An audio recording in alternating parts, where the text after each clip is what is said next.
College basketball star, product endorser, miyembro ng national team at sikat na TV personality. Hindi may kakailang malayo na ang narating ni Chris Chu at ngayon handa na raw siyang sumabak sa panibagong hamon, ang paglalaro sa PBA o ang Philippine Basketball Association. May report si Nelson Canlas. Hati ang loob noon ni Chris Chu sa pagsali sa PBA, dala na rin ang kanyang iba't ibang commitments. Pero kanina nagsumite na si Chris ng kanyang application sa PBA. The main reasons why I decided to continue playing basketball, well, for one, passion natin yan eh. Basketball is really my first love. And this last few months na hindi ako naglalaro, na-miss ko talaga maglaro competitively.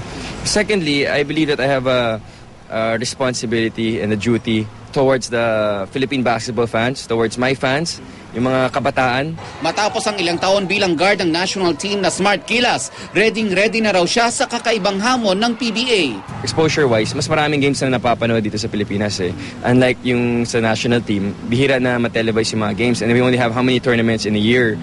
So ito, all year round ito, mas makikita ko ng mga kababayan natin na naglalaro.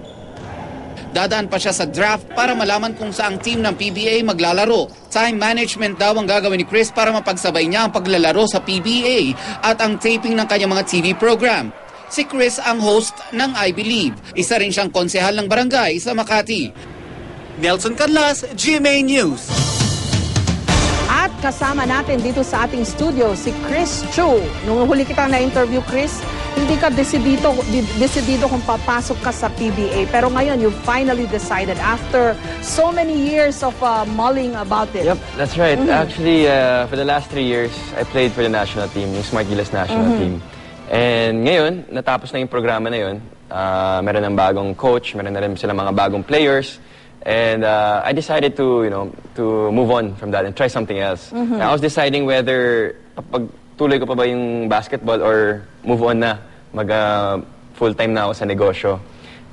But then, parang, hirap mag-decide kasi, basketball talaga yung, like sabi ko kanina, first love natin, passion ko talaga yun eh. At for the last 6 months na hindi ako nagbabasketball, namimiss ko na talaga yung paglalaro. It's for the sheer love for the game. Sheer love for the game talaga.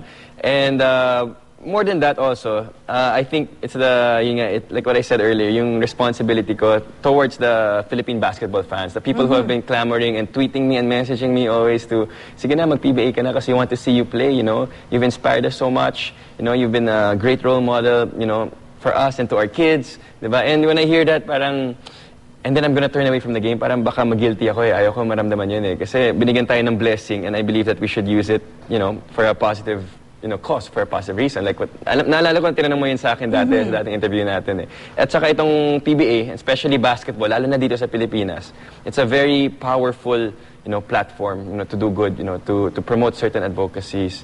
And ang dami nanonood nun eh. And it's a great, opportunity to really inspire people through the game that we love the most. So. Okay, pero buzzer beater daw ito. Oo nga eh. Exactly. Itong pagpapalista mo, talagang inantay mo pa yung last day for the filing of applications. Yun nga eh. Today yung deadline actually. And I submitted my application this morning at 11 a.m. Ako personally, pumunta ako sa office ng PBA, sa Libis. Ako nagpadala. And the reason kung bakit last minute, kasi until yesterday, I was undecided. No? Ako, deep inside, gusto ko talaga. But then, when I consult with some family members and some of my closest friends and relatives, parang medyo may apprehension sila. Kasi ano yung concerns and apprehensions nila? Yun nga eh. Unang-una, ayaw nila akong masaktan. Nako. Kasi sa PBA, medyo physical talaga yung labanan dyan, di ba? Buti na lang nag-retire na si Jawo. May mga bago na pumapalit. May mga bago ng, nag-create ng mga ganong reputation. Pero, yun nga, ayaw nila akong masaktan. And, yan yung concern nila. And secondly, kasi galing kami sa family ng mga negosyante. Parang gusto na rin nila ako na tumulong sa family business. Kasi, syempre, tumatanda na rin yung ibang mga kamag-anak namin. And then, ako, tumatanda na rin ako. So, importante sa age na ito, sa career ko. Kasi yan yung long-term na career natin eh. Kailangan ngayon pa lang, natututo na ako, na-expose na talaga na kung paano mag-manage ng isang organization or isang business full-time. Kasi ngayon may mga businesses nga ako sa side, pero more on, you know, overseeing lang ako eh. Hindi ako dun talaga sa day-to-day operations. So, syempre, in basketball, ano lang yan, short-term lang yan, di ba? I mean, we have to face it, you know, when you reach like 30-something years old, you know, our bodies will fail eventually and we have to, you know, do something else for a living. So, business talaga yan. Yun yung long-term plans ko. So, ngayon, habat kaya pa ng katawan, you know, try muna, di ba? No doubt naman, walang duda, you're good. You have that magic for the court, no? Pero, how do you think you will fare sa PBA na, you know, matataas, matipuno, and then meron mga PhilAms, Exactly, diba? How do you think you'll fare against them? Yeah, that's a very good question. Kasi galing ako sa college, sa UAP, and then sa national team. At dito sa PBA, iba yung laro eh. Very physical. Iba yung rules eh. Kailangan ko mag-adjust pati sa style of playing. Mas maraming one-on-one skills. So, kailangan ko i-develop mas yung individual skills na yun. Yun nga, kailangan ko rin palakasin yung katawan ko para, you know, so that I can take the hit pag siniko-siko na ako dyan.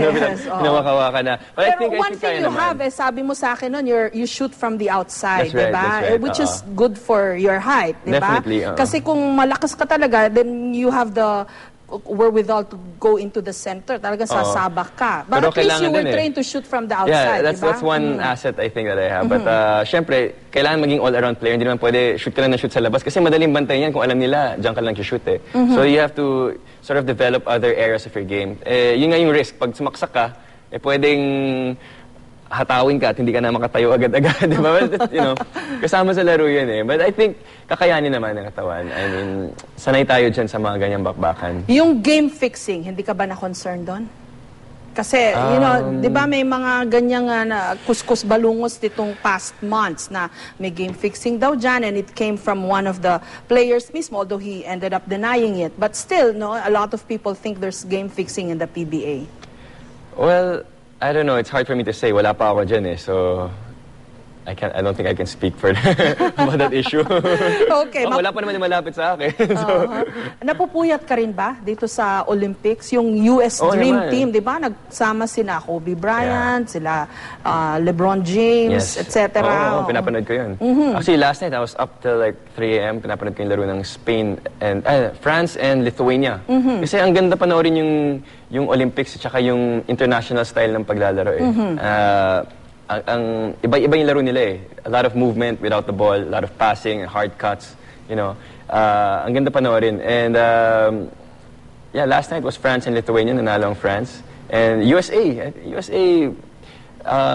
nag-break na naman sila ng record eh. Ilang points na, tinambakan nila yung, was it Tunisia or Nigeria? Tunisia, yes. Yeah, Tunisia. So, palagay mo, who will the US end up playing against dun sa finals? I mean, sigurado naman na it's in the ball, di ba? Na talaga na, bakit pa sila naging dream team kung hindi sila nandun sa finals? Sino Actually, sa palagay sa basketball, bilog ang bola eh. Hindi mo rin masabi minsan eh.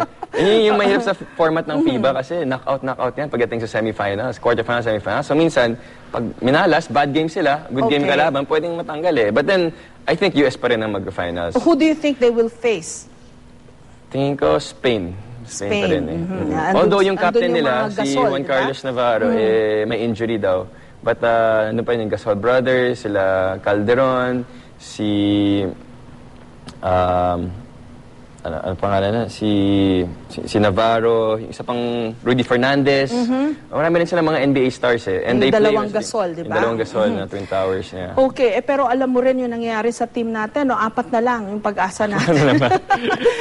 You're a sportsman, you're also into politics, so more or less, you know, kung ano nangyayari sa larangan ng sports dito sa ating bansa. No? We have a lot of spirit, unfortunately, marami rin kulang sa atin. How do you feel when you learn about kung ano yung mga hinaharap ng ating mga atleta, lalo na yung mga pumunta pa ng Olympics? Well, first of all, yung, sa mga atleta natin na nakaabot sa Olympics, first of all, congratulations. I mean, the fact that you guys made it to Olympics and that you guys have qualified and are competing with the best of the best, I mean, it says a lot about your character and your work ethic.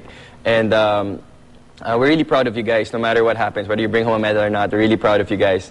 But regarding yung kalagayan nga ng sports sa ating bansa, you know, it's really sad kasi may talent tayo eh. Although, yun nga, genetically medyo minsan may disadvantage tayo doon. But with the proper training, with the proper funding, and with the right programs, definitely we can compete. Like Thailand, Southeast Asian country din yan. May silver na sila sa Ang Korea, weightlifting. nasa medal standing ang Korea. top Kahit 3. hindi man tayo nalalayo sa build sa kanila, di ba? Ayun yung malungkot din eh.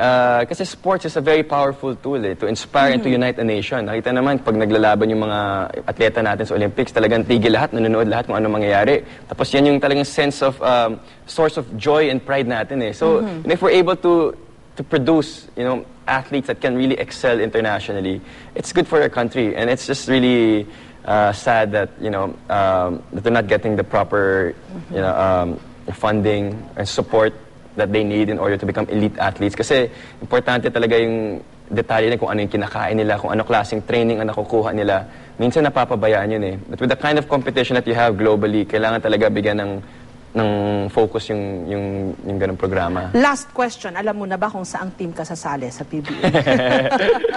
Yun ang hindi ko alam. Hindi mo ba alam? Yun ang hindi Is ko it alam. up to you o No, actually, sinong it's not. makaka-afford ng presyo mo? Ganun Hindi ba yun? Actually, sa PBA kasi, kung rookie ka, mag-submit ka ng application mo, then may pool yan. So, pool of lahat ng mga nag-apply, and then meron rookie draft. Okay. So, on August 19, yan yung rookie draft, kung saan lahat ng teams, may rank yan eh, according to yung place nila sa nakaraang taon.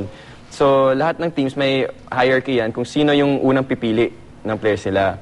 So, this year, Petron, alam ko may number 1 pick, Alaska, ang may second pick, tapos Petron ulit, and then Meralco, Braco, and so on. So, may order yan. So, depende na yan sa team kung sino gusto nilang piliin among the pool na nag-apply sa PBA. So, depende. Ako, hindi ko alam. May mga nagpaparamdam, nag-show ng interest, but then, you'll never know until draft day. So that's the excitement of the PBA. Okay. Thank you very much, Chris. Thank you I wish also, we had Jess. more time for you. I'm sure ang dami mong fans na gustong magtanong din sa'yo sa Twitter at Facebook. Oh, But yeah. maybe next time. They can tweet me always. I'll try to reply. Okay. Ang dami Malay mo, message today. baka pag nag-MVP ka sa PBA. Maraming salamat, Thank you, Chris Ms. Chu, Jessica. and the Thank you best also. of luck sa'yo. Salamat po. Thank you very much. Okay.